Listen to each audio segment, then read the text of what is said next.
আমরা 16 বছর দেশনেত্রী বেগম খালেদা জিয়া এবং তারেক রহমানের নেতৃত্বে যে আন্দোলন সংগ্রাম করেছি সেটি একটি ঐতিহাসিক আন্দোলন হয়ে থাকবে। আমরাই কেবল জনগণের অধিকার প্রতিষ্ঠার জন্য লড়াই করে চলেছি।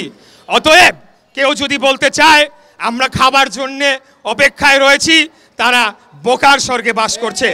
একটি বৃহৎ অন্য রাজনৈতিক দলের নেতার মুখে শুনলাম যে এক দল খেয়ে গিয়েছে, আরেক দল খাওয়ার জন্য নাকি বসে রয়েছে।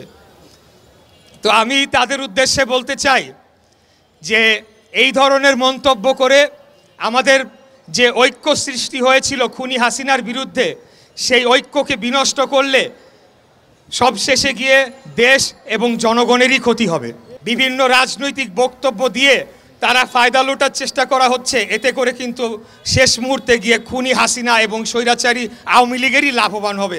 আপনারা এইসব কথাবার্তা বলে আমাদের মধ্যে যে ঐক্য রয়েছে, জনগণের মধ্যে যে ঐক্য রয়েছে সেটি নষ্ট করবেন না। এখন আপনারা ইতিপূর্বে খেতে পেরেছেন কিনা সেটা নিয়ে হয়তোবা আপনাদের কোনো ক্ষোভ থাকতে পারে যে আপনারা কোনোদিন রাষ্ট্র ক্ষমতায় যেতে পারেন নাই, রাষ্ট্র ক্ষমতায় যেতে পারবেনও না। এই যে অনৈক্য সৃষ্টি করা হচ্ছে, বিভিন্ন রাজনৈতিক বক্তব্য দিয়ে তারা ফায়দা লোটার চেষ্টা করা হচ্ছে, এতে করে কিন্তু শেষ মুহূর্তে গিয়ে খুনি হাসিনা এবং স্বৈরাচারী আওয়ামী লীগেরই লাভবান হবে।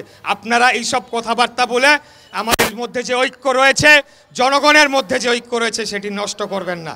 শুনলাম যে কোনো এক ছাত্রনেতা তিনি বলেছেন যে জাতীয়তাবাদী, সুবিধাভোগী, বঞ্চিত লীগ এইরকম একটা শব্দ ব্যবহার করেছেন। আসলে আমি বলবো এই যে অনৈক্য সৃষ্টি করা হচ্ছে, বিভিন্ন রাজনৈতিক বক্তব্য দিয়ে তারা ফায়দা লোটার চেষ্টা করা হচ্ছে, এতে করে কিন্তু শেষ মুহূর্তে গিয়ে খুনি হাসিনা এবং স্বৈরাচারী আওয়ামী লীগেরই লাভবান হবে।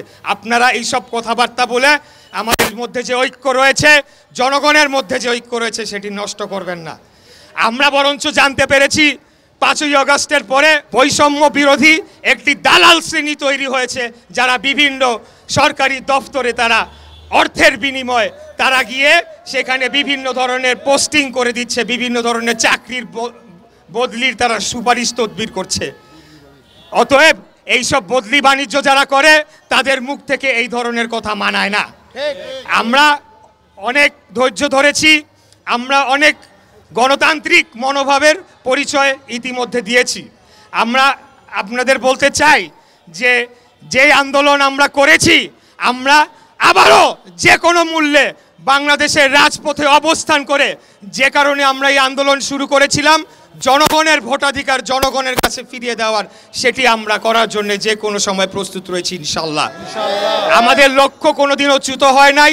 আমাদের লক্ষ্য একটাই ছিল যে বাংলাদেশে গণতন্ত্র প্রতিষ্ঠা হবে, বাংলাদেশের জনগণ ভোট দিয়ে তাদের নির্বাচিত সরকারকে ক্ষমতায় আনবে, তাতে করে যেই দলকেই তারা ক্ষমতায় আনুক তাতে আমাদের কোনো অসুবিধা নাই।